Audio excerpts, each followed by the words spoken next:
Hello students, welcome to Modern Institute of Education. आज हम लोग क्लास 12 का इंग्लिश को पढ़ने वाले हैं, जो हम लोग का ये पोएट्री का पहला चैप्टर है ना। इससे पहले हम लोग प्रोज का 1 से लेके 11 चैप्टर तक हम लोग पढ़ चुके हैं। ये जो पहला चैप्टर है इसका नाम है sweetest love I do not गो। इसको जो लिखे हैं, इनके जो राइटर हैं वो कौन है बाबरे? John Donne. कौन लिखा बाबरे? John Donne. ये एक बहुत ही कहता है मेटाफिजिकल पोएम है, मतलब प्यार मोहब्बत वाला कहता पोएट है, पोएट्री है वाला, है ना। इसमें क्या होता है, जो इसका परिमिका जो रहते हैं जॉन डन, वो मरने वाले रहते हैं किसी बीमारी में। तो वो मरने से पहले वो एक पोएम लिखते हैं जो sweetest love I do not गो, है ना। मतलब मेरी प्यारी मधुर मधुर महबूबा, मैं नहीं जा रहा हूँ कहीं, है ना, तुम्हें छोड़कर। मतलब क्या, जो वो बता रहा है जो हम तुम्हारे साथ में ही रहेंगे अगर मर भी गए तो, है ना। उसी के बारे में है, तो ध्यान से समझेंगे। तो sweetest love I do not गो का मतलब क्या है? मधुर प्यार मैं तुम्हें छोड़कर नहीं जाता, है ना अबरे। इसका जो हॉट टिप्स एग्जाम में जरूरत बाद वाला चीज सब है, उसको समझते हैं हम लोग, है ना अबरे। तो पोएम कौन सा बाबरे? Sweetest love I do not go. उसको जो टाइप कौन सा है, ये कौन टाइप का ये वाला पोएम है बाबरे? तो मेटाफिजिकल पोएम। क्या बाबरे? Metaphysical poem. पोएट कौन है बाबरे? John Donne. Type metaphysical poet, है ना। इनका डेट ऑफ बर्थ डीओबी जो है 1572 में हुआ था। कहां पे बाबरे? लंदन में, है ना बाबरे। और उनका डेट ऑफ डेथ है 1631, है ना, 1631 में हुआ था। कहां पे हुआ था? लंदन में हुआ होगा ना, इन्हें दिखा हुआ कहां पे हुआ था। 1631 में उनका डेट हुआ था और 1572 का जन्म लंदन में हुआ था। ठीक है। इनको जाना जाता था, क्या के लिए जाना जाता था बोले? तो एक मेटाफिजिकल पोएट के रूप में जाना जाता था, है ना, आध्यात्मिक कवि के रूप में। ए प्रीचर मतलब उपदेशक के रूप में जाना जाता था। किनको बाबरे? जॉन डन को। ठीक है। आगे देख लेते हैं फेमस कलेक्शंस। ये इसका जो कहानी, जो कौन कौन सा कविता लिखे, कहानी लिखे है जिनका बहुत ज्यादा फेमस हुआ, प्रसिद्ध हुआ। ठीक है। पहला है सॉन्ग्स एंड सोनेट्स, गीत एवं चतुष्पदी कविता। सेटायर्स एंड द एलिगीज, पर्सन एवं शोक गीत। सरमन्स, प्रवचन। ए मेटाफिजिकल पोयम, लव पोयम। तो ये हम लोग ए मेटाफिजिकल पोयम, लव पोयम। तो पहला पोयम क्या है? Sweetest love I do not गो। तो ये भी उन्हीं का लिखा हुआ है। तो ये वाला जो पोयम था बहुत प्रसिद्ध हुआ था, है ना। वो मरने से पहले पहले ये वाला पोयम लिखे थे अपना वाइफ के लिए। ठीक है, समझ में आ रहा है ना। सच में मर गए थे बाद में। अब जानते हैं हम लोग the pioneer of a new kind of lyrical and satirical verse called metaphysical. इसका मतलब क्या हुआ? नए प्रकार के लयबद्ध एवं सुरबद्ध कविताओं के मार्गदर्शक, जिसे आध्यात्मिक कविता कहते हैं। कौन लिखते थे बाबू? वो जॉन डन लिखते थे। John Donne was born in London into a prosperous Roman Catholic family. वो कौन सा फैमिली में पैदा हुए बाबू? जॉन डन पैदा हुए थे 1572 को लंदन में, into a prosperous Roman Catholic family. कौन फैमिली से बिलोंग करते हैं? Roman Catholic. जैसे हम लोग यहाँ पे छोटा जाति संथाल जानते हैं ना बाबू, तो लंदन में ये सबसे छोटा जाति हुआ, रोमन कैथोलिक फैमिली, है ना बाबू। John Donne's father was trader. उसके पिताजी क्या थे बाबरे? बिजनेसमैन थे। क्या थे बाबरे? Businessman. John Donne was forced to leave Oxford University. Oxford University दुनिया का सबसे बड़ा यूनिवर्सिटी है, लंदन में।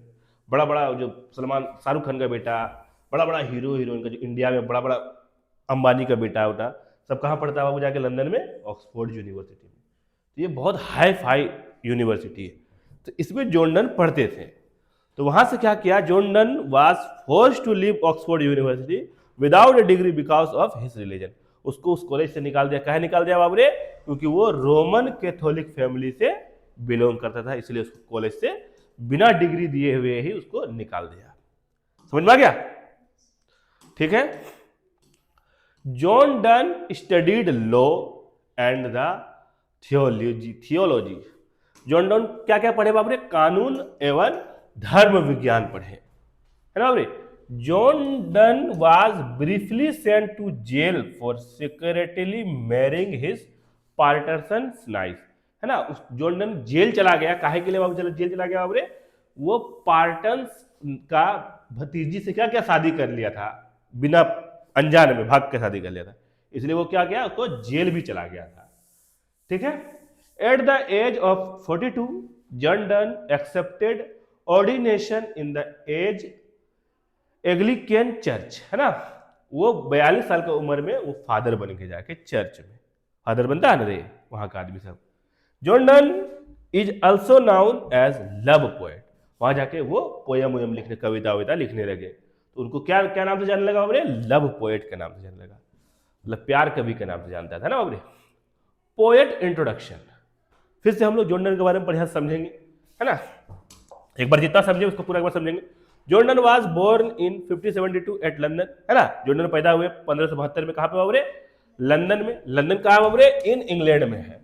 He was well known poet, वो बहुत प्रसिद्ध जाने जाते थे। वो जाने जाते थे किससे, किस लिए जाने जाते? कवि के रूप में जाने थे। कौन कवि के रूप में? लव, प्यार कवि के रूप में ना बाबरे। He belonged to Roman Catholic religion, he studied law and theology, वो पढ़े कानून और धर्म विज्ञान पढ़े। He joined Anglican church at the age of 42, है ना। एग्लिकन चर्च में वो 42 साल की उम्र में फादर बन गए। Very soon he become the greatest preacher, preacher को ही बोलते हैं हम लोग, इसको फादर बोलते हैं ना बाबरे, of his time. He died in 1631, वो मर गए कब बाबरे? 1631 में मर गए। तो मोटा मोटी जितना जरूरी बात था पोएट के बारे में समझ गए। अब जो लिखे हैं sweetest love I do not को, उसको समझते हैं। समरी क्या है, पहले हम लोग इंग्लिश पढ़ेंगे फिर हिंदी पढ़ेंगे, ठीक है। समरी क्या बाबरे? This poem has been composed by a very great poet John Donne. He was famous for his song and sonnet. ये फेमस काहे के लिए बताओ बाबरे? एक कविता लिखे थे, सॉन्ग एंड सोनेट, उसी से वो क्या हो गया? प्रसिद्ध हो गए थे। He was the poet of high order, he was lyrical, satirical and metaphysical poet. अब इसका हिंदी समझते हैं हम लोग, है ना, बढ़िया से। समरी का मतलब सारांश, इस कविता की रचना एक महान कवि जॉन डन के द्वारा किया गया है। वे अपने दोहा और कविता के लिए प्रसिद्ध थे। वे एक उच्च विचार के कवि थे। वे एक सुरबद्ध, व्यंग्यात्मक एवं आध्यात्मिक कवि थे। क्लियर है? कोई दिक्कत नहीं है। अगला जाते हैं। In this poem, the poet has described the power of true love. In his view, true love is not unforgettable thing. It is just like pole star, which is always unchangeable. It remains static forever. In this poem, the poet tells about his beloved. The speaker is very sad because he is parting from his beloved. He doesn't want to live his life like a joke, है ना। उसका हिंदी जानते हैं हम लोग। इस कवि ने सच्चे प्यार की शक्ति का वर्णन किया है ना। उनके विचार में सच्चा प्यार नहीं भूलने योग्य वस्तु है ना। सच्चा प्यार कभी भूलने योग्य नहीं वस्तु नहीं, यह ध्रुव तारा के समान होता है ना बाबरे। यह हमेशा अपरिवर्तनीय रहता है, यह हमेशा के लिए स्थिर रहता है। इस कविता में कवि अपनी प्रेमिका के बारे में बताते हैं। वक्ता बहुत दुखी है क्योंकि वह अपने प्रेमिका से जुदा हो रहे हैं। वे अपने जीवन को मजाक के रूप में नहीं जीना चाहते। उसको पता है अब हम मरने वाले हैं, इसलिए वो एक पोयम लिखा था अपना प्रेमी के लिए, मतलब अपना वाइफ के लिए, सीधा सीधा बोलना है ना, जिससे वो भाग के शादी किया था। ठीक। He tells his beloved that he will return as the sun returns every day. He promises her that his return will be faster than the sun because he has desire to return, है ना। मतलब क्या समझना इसका, वे अपनी प्रेमिका से कहते हैं कि वह उनके जीवन में ऐसे ही लौट कर आएंगे जैसे सूरज प्रतिदिन लौट कर आता है। वे वादा करते हैं कि वे उनके जीवन में सूरज से भी ज्यादा तेज गति से लौटकर आएंगे क्योंकि उनको लौटने की इच्छा है। एट लास्ट, लास्ट में कहते हैं he presents his inner desire not to separate from his beloved even after death. This is a very interesting romantic and sensitive poem. It is based on true love.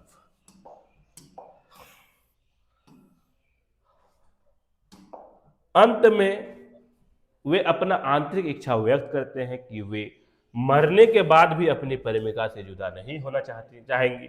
यह एक बहुत ही रोमांचक, romantic और भावनात्मक कविता है. यह सच्चे प्यार पर आधारित है. आ जाते हैं अब हम लोग ऑब्जेक्टिव की तरफ. तो जितना पढ़े हैं हम लोग उसी से ऑब्जेक्टिव भी आएगा. जॉन डन वाज बोर्न, कब पैदा हुए थे बाबू रे? 1572 को. The poem sweetest love I do not go is written by, कौन लिखा बाबू रे? John Donne. John Donne is famous as metaphysical poet, है ना, याद रहेगा. Sweetest love I do not go has been addressed to Donne's wife, है ना. किसको वो भेजा था? अपनी बीवी को, है ना बाबू रे. Die in the poem stands for to die, मतलब डाई का मतलब क्या हुआ? मरने वाला है. What is the poem's structure? तो rhymed stanzas. Why does the poet want to go away from his beloved? तो he wants to amuse himself before death. वो अपने आप को पहले बता दे रहा जब हम मरेंगे तो तुम टेंशन नहीं लेना, हम तुम्हारे साथ में ही रहेंगे ना. According to the poem, why should the beloved not fear his absence? Though he will come back like the sun.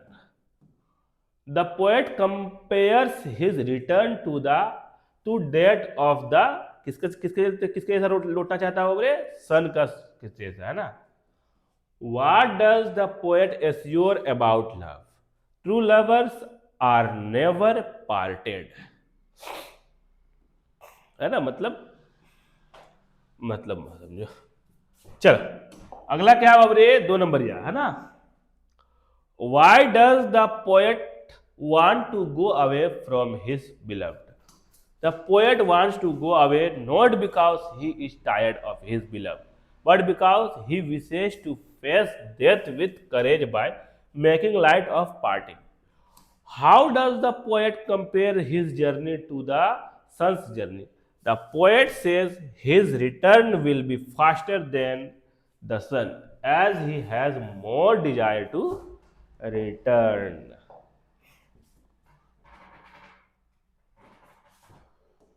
ठीक है.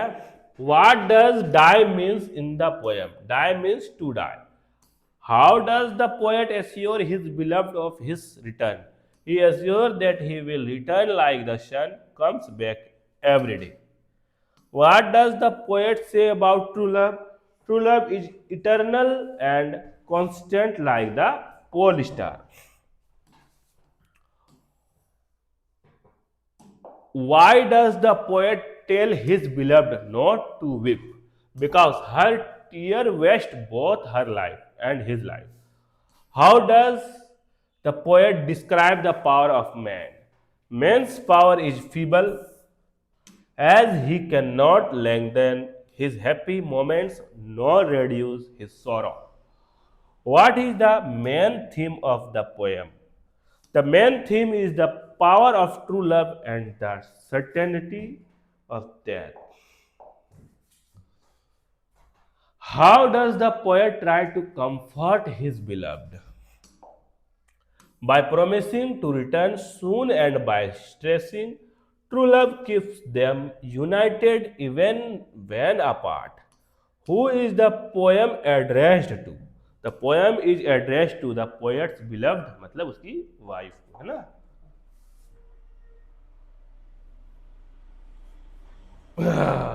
5 नंबर या क्वेश्चन, लॉन्ग टाइप है ना बाबरे. Summarise the poem sweetest love I do not go in about 100 word. ऐसा अगर पूछ लिया तो तुम लोग को 10 नंबर का पूछेगा, है ना. 100 वर्ड का पूछ लिया तो 50 वर्ड का रहेगा तो 5 नंबर का, ना. आंसर रहेगा sweetest love I do not go is a metaphysical poem by John Donne. Celebrating the power of true love, the poet assures his beloved that he is not leaving her for another love, but wants to prepare for the inevitable parting caused by death. He compares his return to the sun's daily return, promising to come back faster due to his strong desire. He emphasizes that true lovers can never be parted and love remains constant. The poem reflects the poet's deep faith in love and his attempt to comfort his beloved by promising eternal connection.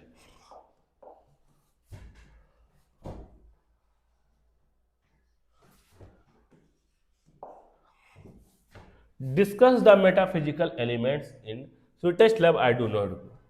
The poem uses metaphysical conceits, far-fetched intellectual comparisons, such as the lover's journey being like the sun's. The poet blends emotions with logic, uses philosophical reflections on life and death, and assures the beloved that love transcends physical absence, showing key traits of metaphysical poetry.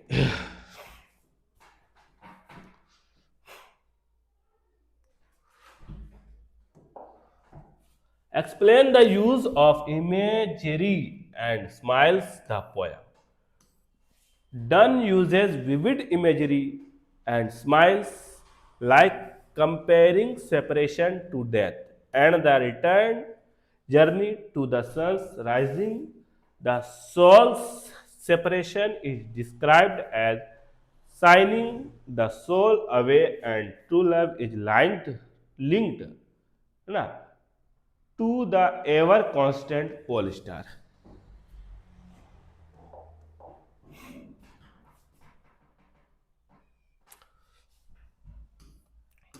Remember, what message does John Donne give about love and separation in the poem? The message is that physical separation does not mean the end of love. True lovers remain untied. In spirit, he encouraged his beloved not to grieve as love power can overcome even the certainty of death. 5 number है हम लोग का, how does the poet comfort his beloved about the fear of death and separation?